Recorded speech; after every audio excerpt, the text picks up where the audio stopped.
একটি আইপিএল শিরোপার জন্য কতদিন অপেক্ষা করতে হবে? ১৭ বছর অপেক্ষা করেছেন। ১৭টি সিজন এক রয়্যাল চ্যালেঞ্জার্স বেঙ্গালুরুর হয়ে খেলেছেন, কিন্তু কখনো শিরোপা ধরা দেয়নি। অথচ ৮ মৌসুমে তিনি ৫০০ শতাধিক রান করেছেন। একটি সিজনে রেকর্ড তিনি ৯৭৩ রান করেছেন ২০১৬ সালে। কিন্তু বেঙ্গালুরুকে শিরোপা জিতাতে পারেননি। বিরাট কোহলির হাতেও কিন্তু আইপিএল এর শিরোপা ওঠেনি। অথচ তিনি জিতেননি কি? ইন্টারন্যাশনাল ক্রিকেটে সব আইসিসির মেগা ইভেন্টগুলোতে তিনি জিতেছেন। চ্যাম্পিয়ন্স ট্রফি জিতেছেন, টি-টোয়েন্টি বিশ্বকাপ জিতেছেন, ওয়ানডে বিশ্বকাপ জিতেছেন, এশিয়া কাপ জিতেছেন।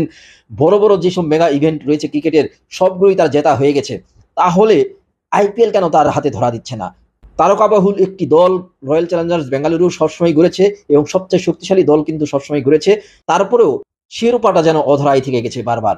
এবারে ১৮ নাম্বার জার্সিধারী কোহলির জন্য ভাগ্যটা সহায়ক হবে এমনটাই সবাই বলছিলেন। কারণ তার জার্সি নাম্বার ১৮ এবং ১৮ নাম্বার সিজনে তিনি আইপিএল খেলছেন। সবাই কিন্তু বলছিলেন যে এবারে হয়তোবা বেঙ্গালুরুর হয়ে বিরাট কোহলি, এই যে মিলে গেছে একটি ইকুয়েশন, এই ইকুয়েশনের কারণে হয়তোবা বিরাট কোহলি শিরোপা জিতবেন। অবশেষে সেটি সত্য হয়েছে।